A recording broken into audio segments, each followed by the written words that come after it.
নমস্কার। আমার সৌভাগ্য আমি আজ পাঠ রেকর্ড করতে চলেছি ওড়িয়া ভাষার স্বনামখ্যাত কবি সৌভাগ্য কুমার মিশ্রের কবিতা,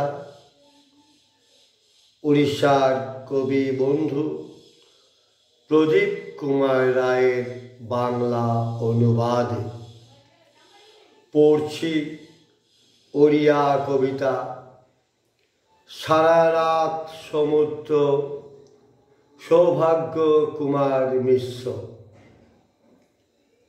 সারা রাত সমুদ্র বাঘের মতো খেলেছে, গর্জেছে, ঝাপটা মেরে এসেছে, ছুঁয়েছে, উল্টে দিয়েছে এপাশ ওপাশ করে। পরীক্ষা করেছে শিশুটিকে, ছোট্ট অপরিচ্ছন্ন দেহটিকে নিকষ অন্ধকারে।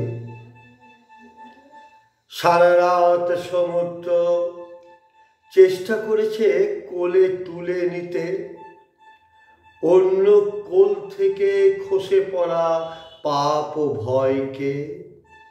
সারা রাত আকাশ ভরা তারা, নক্ষত্র, গ্রহ দেখেছে পাতলা ছায়া মূর্তিটি।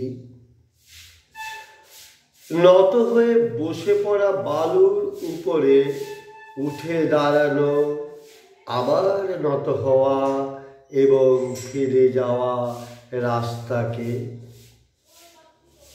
সকালে পারস্পরিক সূর্যোদয়, শিশুটির চারপাশে বালুতে সমুদ্রের হাত পায়ের চিহ্ন অসংখ্য।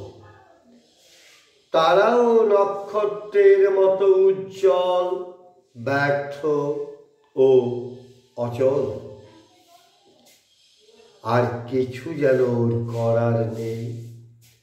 পাগলি বুড়ি পৃথিবী ধার করা এক আয়না ধরে দূর হাসপাতালের লম্বা বারান্দার শেষে লুকিয়ে পড়ে হাসতে হাসতে। আমরা আশ্বস্ত, আবার ফিরব না বালুর ওপরে। শিশুটির কাছে, সমুদ্রের কাছে, সত্যে গৌণতার কাছে। বললাম ওড়িয়া কবিতা, কবি সৌভাগ্য কুমার মিশ্রকে আমার শ্রদ্ধা, শুভেচ্ছা ও ভালোবাসা। কবির জয় হোক, কবিতার জয় হোক, জয় হোক অনুবাদক বন্ধুর।